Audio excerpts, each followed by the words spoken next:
How are we doing, guys? Apologies for being a little bit late there. It's my trademark, guys. It is my trademark. But StreamYard can be a nightmare to deal with. Usman agrees with me there. We have joined by Usman Talks United. How are you doing, mate?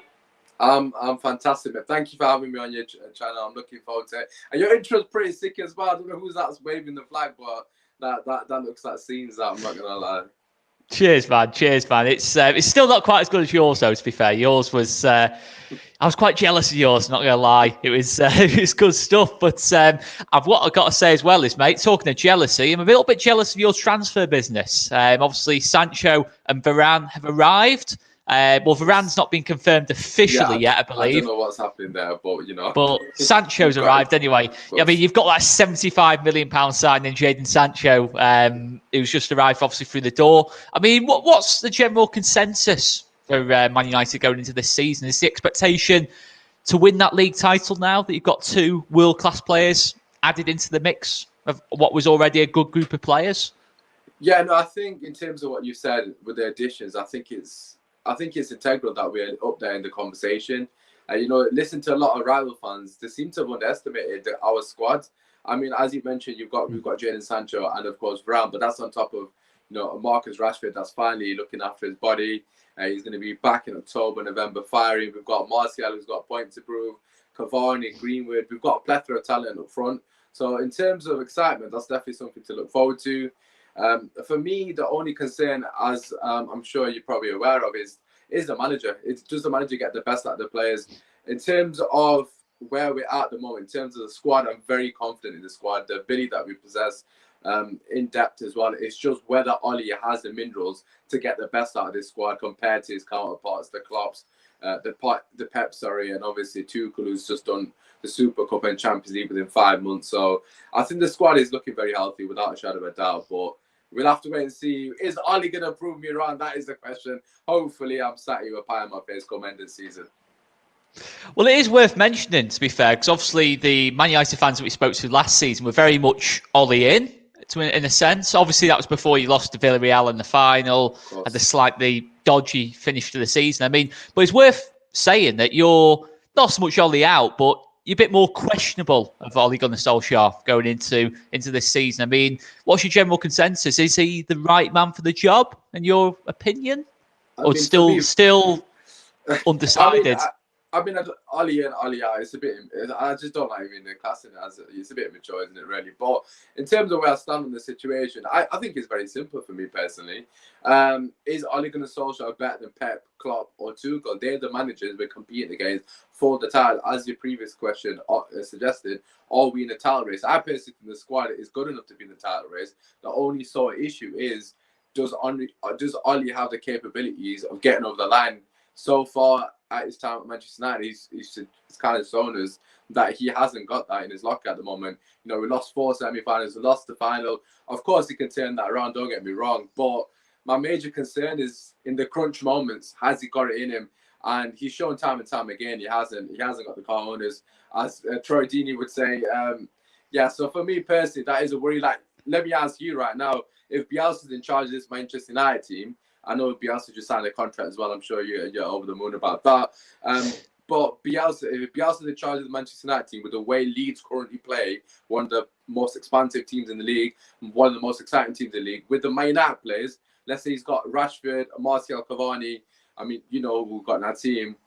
How would you feel regarding our Manchester United? Your sort of thought process will be automatically different because of his coaching ability. So I think we haven't got the best coach in the league, and that's the issue. I mean, as Bielsa has shown with Leeds, no one would have put you to be 10th, but because of Bielsa, the respect that he demands from the sort of community, coaching community, it automatically elevates you guys. And he's done that with, I mean, for me personally, I don't think the Leeds squad is phenomenal, but they're overachieving because of what he's capable of doing. Oli, on the other hand, I feel like we're somewhat underachieving in terms of, is he really getting the best out of everyone? Because I think we should be winning trophies.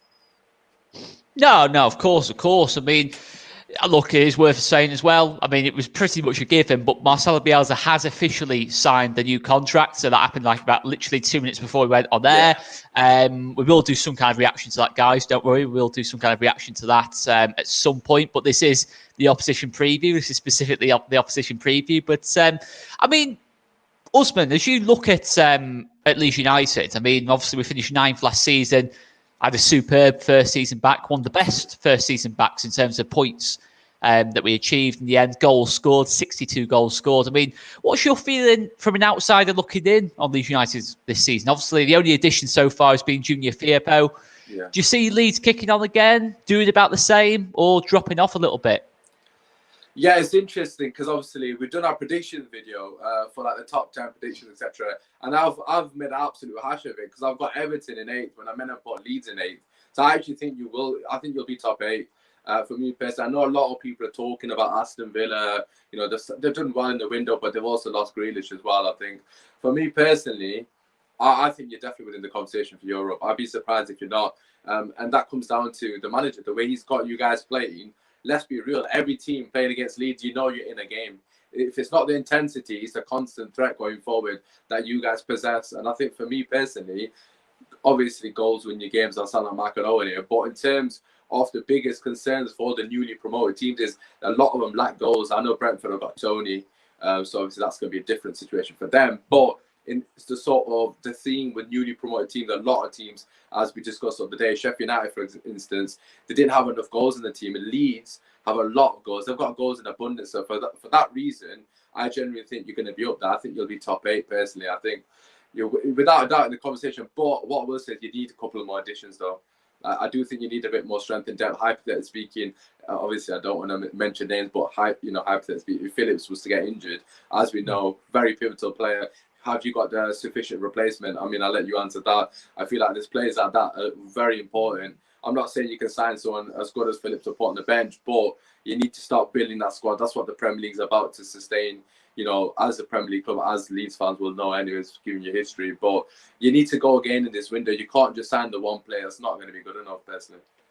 It's interesting you say the Phillips, like a Phillips backup, and not actually the starting 11 itself, you know, any specific areas in terms of talking about backups. And I guess that shows how far we've come, that there's no kind of area in the team that you'd say, you know, from an opposition point of view, that you say, right, we're targeting that on Saturday kind of thing. Because the start of the season, obviously, last season, it was a left-back situation where, you know, we didn't have a starting left-back in the team. We've added a left-back now, and that was the big weakness. I think the rest of the team, everyone was pretty happy with. As a Leeds fan, I've not known us have like a 1 to 11 where we're not kind of worried about anyone in this team. Of course, Man United have got better quality. The top 6 has got better quality.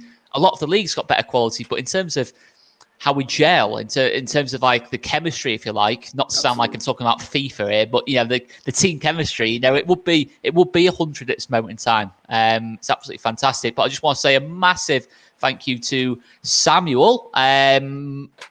Great to see you again, mate. Hello, Oscar. I'm on holiday in Scotland at the moment for my 21st birthday. Hopefully, I'll be able to catch the match on Sunday. Let's smash this. Absolutely top class, that from Samuel, being a long-term supporter of the channel. But one thing, mate, the game's on Saturday. Don't wait till Sunday because you'll miss it. It's Saturday 12:30. It's I'm only messing, mate. But it is Saturday. It is Saturday, mate. Make sure you check that out anyway. But in fact, Samuel did mean Saturday anyway. But it's all good, mate. It's all good, just to be on the safe side. But yeah, it's interesting to talk about obviously the Phillips backup. At times last season, mate, we had to put Pascal Struijk in there. We've tried Robin Koch in there in the pre-season. It's not really worked for us, you know. And there's a couple of. And to be honest, it hasn't really been a great pre-season results-wise for us. We've won like one game, and that was at Guiseley. So, I mean, your pre-season, to be fair, has been a little bit turbulent as well. Obviously, you conceded 4 goals at QPR, drew at home to Brentford. I've seen to have put quite a strong teams out in those games. You know, there's quite a lot of decent names playing in those games. I mean, has there been any kind of concern over pre-season at all for you guys? I mean, look, the QPR game, I'm not going to lie, I had a bit of an overreaction on Twitter, which I got blasted for.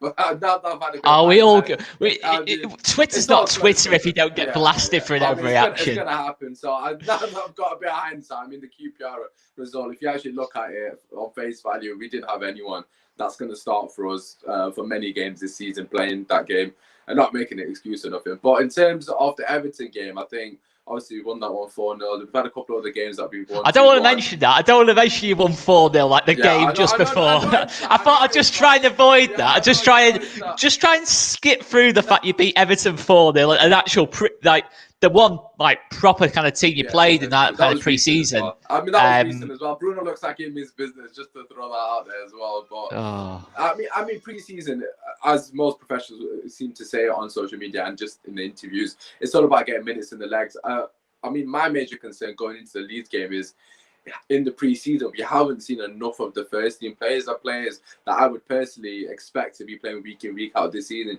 The likes of the Pogbas, obviously Rashford's not fit. Cavani's only just got back like 2 days ago. Sancho's not going to be in contention. I mean, as I mentioned already, Pogba, Martial's not really fit. He's been out for 5 months. Against Everton, he played 45 minutes. And he didn't look. He looked well off the pace. I mean, he even came out after the game and admitted that he's off the pace. He's going to need a couple of weeks to get much sharpness. So you're probably playing us at the best time. I mean, Crystal Palace beat us quite convincingly, 3-1 last season on the first day, and it was a similar scenario. I mean, I'm not making excuses because we haven't got any excuses. A lot of our players didn't get to the latter stages of the competition, i.e. the Euros, so there's no excuse for them to not be back. But it's just the way we manage them. Like the Cavani situation, it's been difficult because of the COVID restrictions, etc. But a lot of the players that, let's just say we were playing whenever the second tie is, we're expected to have everyone fit at that point. But you're playing us at the right time. We've got a lot of players who aren't really first team. Well, they will be first team, but they're not the main hitters, basically, what I'm trying to say. So I think pre-season, it's been good. It's good to see what Ollie's trying to do with the team. But you can't really make too much. I know you said that Leeds haven't done really well, but I remember pre-season Man United won every single game, and then he absolutely capitulated in the season. So we'll have to wait and see. Come Saturday at 12:30. Yeah, no, exactly. I mean, I've tried to keep calm about our pre-season. I think, to be honest, every pre-season we're not particularly great in, especially on the Bielsa. We don't really press like we normally do. I think it's just about the fitness more than anything with us. I think we're trying different things out and that lots. And but from your pre-season, I mean, what kind of team would you be expected to be playing on Saturday? I mean, well, the likes of, I mean, obviously you said on your channel that Van der Beek and Fernandes might play midfield together, which, of course, from an attacking point of view, very strong. In terms of having those two linking up as two number 10s effectively, but defensively, in terms of us going forward and catching you on the counter, I think it does potentially open up maybe a chances for us, in that kind of sense. Obviously, that middle of the pitch might be a little bit more open than what it has in, more than what it was in the 2 games we played last season, in terms of Scott. I'm sure. I mean, the way Scott McTominay played in them. Yeah, no, he was absolutely brilliant. But in terms of Van der Beek, just quickly, I don't think Ollie's going to pick him, I'm not going to lie, but that's just who I'd go for. But the point you're making is very, it has validity to it because Van der Beek defensively sometimes lets a runner go. It's one of his sort of frailties at the moment. Something that obviously with time we'll sort of adjust to in terms of playing that double pivot for Ole Gunnar Solskjaer in particular. But it will definitely be a more open game. But for me personally, as a Manchester United fan, if Van der Beek and Bruno are playing, I'm expecting us to have a way more control in the game. I would like to see Matic alongside, very similar to the Everton team actually in a sense. Van der Beek, Matic and Bruno started that game. I think we were 3-0 up at half time, if I'm not mistaken. And they were absolutely fantastic, very fluid, passing the ball through the lines, which is something that is a massive negative at the moment with McFred in particular. They don't have the capabilities that you've seen with Phillips. His balls through the line, sort of penetrating the defense, so to speak, getting from back to front very quickly. We don't have that with McFred, so I think Van der Beek in particular, he's going to allow us to counter-attack you. I know you guys like to come forward a lot. Obviously, we don't know how Bielsa is going to set up. But if you are playing this expansive football, Van der Beek might be the person to cause you the most issues because he's very tidy on the ball. He's very good at passing the ball 1-2 touch. And that's the thing that's going to catch you guys out, because, of course, our main issue last season was we take too long on the ball, allow teams to get back in shape, and we know a Bielsa team is going to be well drilled defensively. So if you've got McFred playing, it's probably advantage Leeds, if I'm being quite frankly honest with you. If you see Van der Beek and Matic playing, although you probably don't know it, but I can assure you, you're in for a game, I'm telling you right now. No, I think whatever midfield you play, we're going to be. It's, I think it's still going to be a really, really tough game for us to get anything from. Being honest, using the head over heart in that kind of sense. But yeah, guys, I apologise for this camera. It's doing me head in, but this is the backup camera, and there's a reason it's a backup camera, because it's absolutely awful. Apologies for this, guys. You can barely see me, but apologies for that, guys. But just looking at Man United, obviously, just more generally. We all know Bruno Fernandes, how well he's done. I think obviously he broke Frank Lampard's goal-scoring record, I think, last season, I believe, or something to that effect. Obviously, his numbers are absolutely incredible.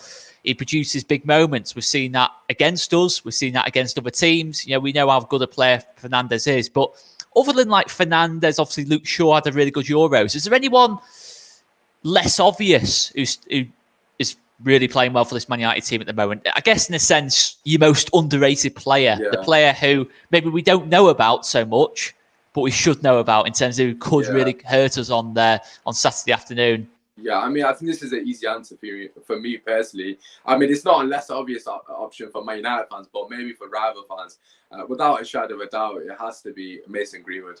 I mean, again, like I said, it would have been Cavani. I mean, that's not less obvious, is it? But Cavani, for me, would have been the guy to really cause you problem with his movement. I mean, we've seen with Leeds in the past, defensively, sometimes they switch off. Obviously, they're quite gun-ho going forward. But Mason Greenwood, for me, has had a very good pre-season. He's missed the Euros. As a Man United fan, selfish Man United fan, it's a positive for us because he's had full time to prepare for the season, and this is the first time that he's had a full pre-season. I mean, he's looked good in pre-season, looked sharp. I mean, Pickford's done him a favour and dropped him an absolute sitter. He just blundered the ball to him, so he scored in his last game. I think he's looking very, very good. I mean, if he gets half a chance, I think he's going to score. I think he's going to be your main concern. I know you mentioned Bruno Fernandes. Obviously, Bruno's always a threat, but I personally think Greenwood's going to be the guy that steals the limelight this game, because out of all the players we've got in the final third, he's had the most preparation. If anyone's going to cause you problems, I would personally think is him. And I'd probably buy him a fancy football for everyone who's playing fancy football, so anyone tips. But yeah, I think Greenwood's the guy. He's very clinical as well.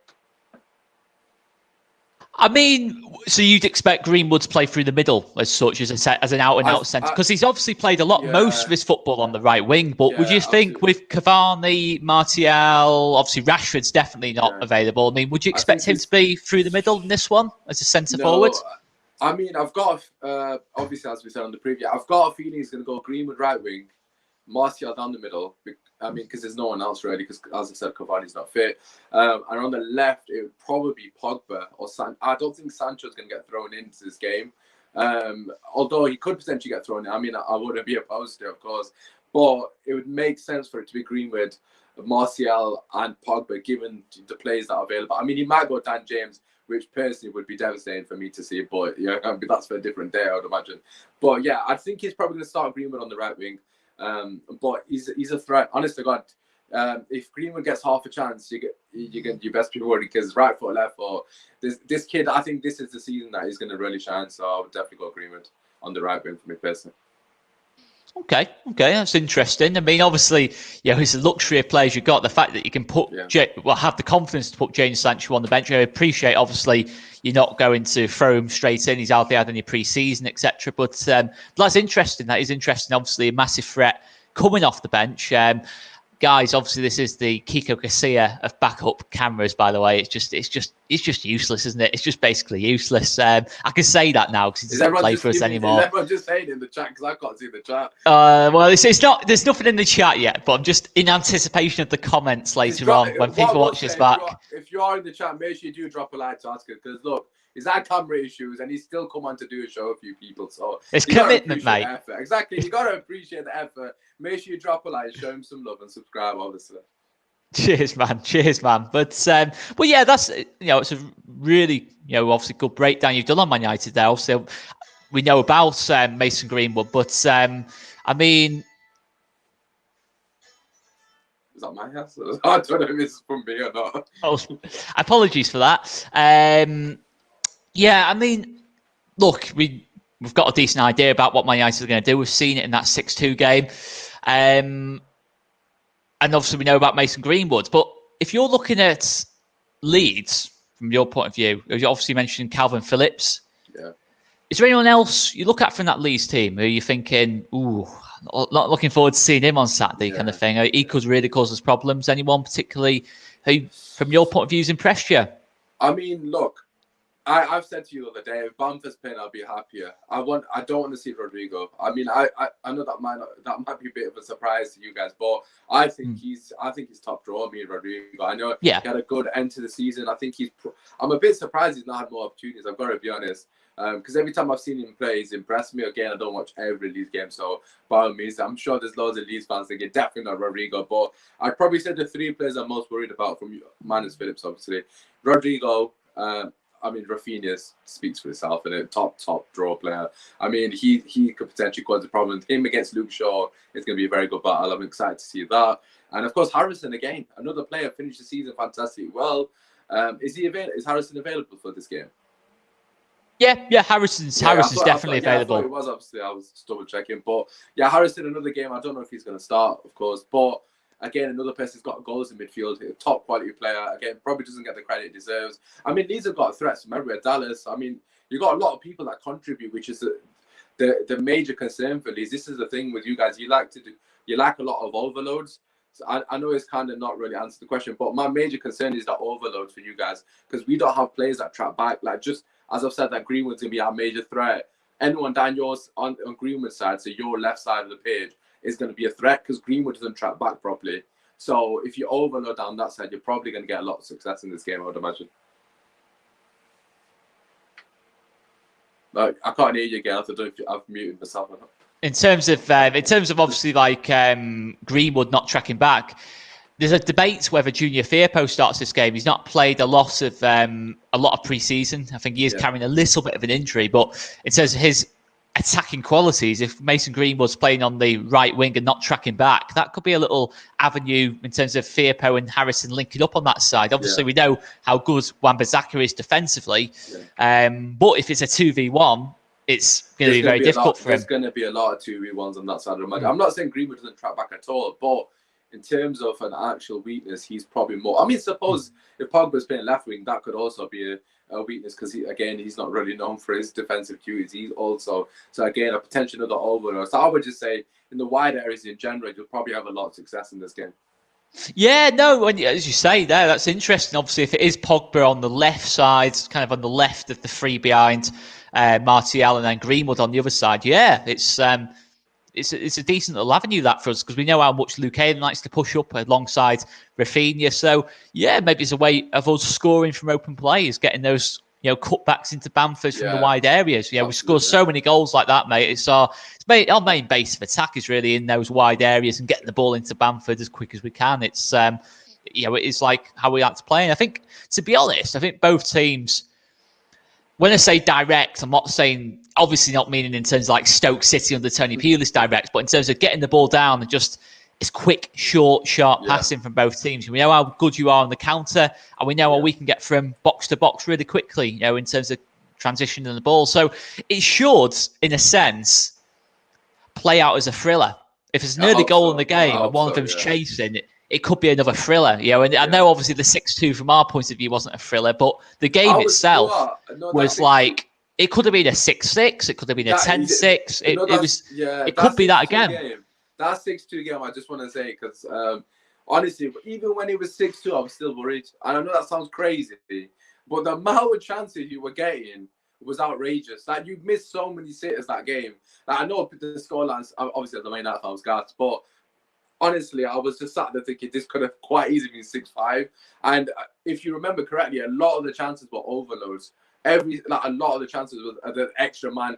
I mean, Wan-Bissaka gets caught out a lot from wide areas. If a ball comes across the box, I could quite easily see, not to pronounce that left back's name, but is it Firpo? Is that the player's name?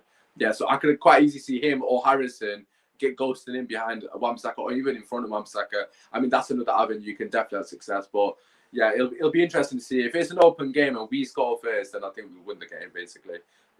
Because I think we're just too devastating on the break. But, I mean, it's going to be good for a neutral, isn't it? It's one of the better games of the weekend, probably. Yeah, it will be interesting because I think you couldn't get two more different games last season in terms of the one at Old Trafford and the one at Ellen Road. It's crazy. You won't think it was the same team. In terms of it, you won't think that was Man United in that Ellen Road game. You won't think that was Leeds in terms of in the comparison in terms of how both teams approached that game. It was crazy, that one at Ellen Road in comparison. But not in like it was a good game kind of way. It was just so different.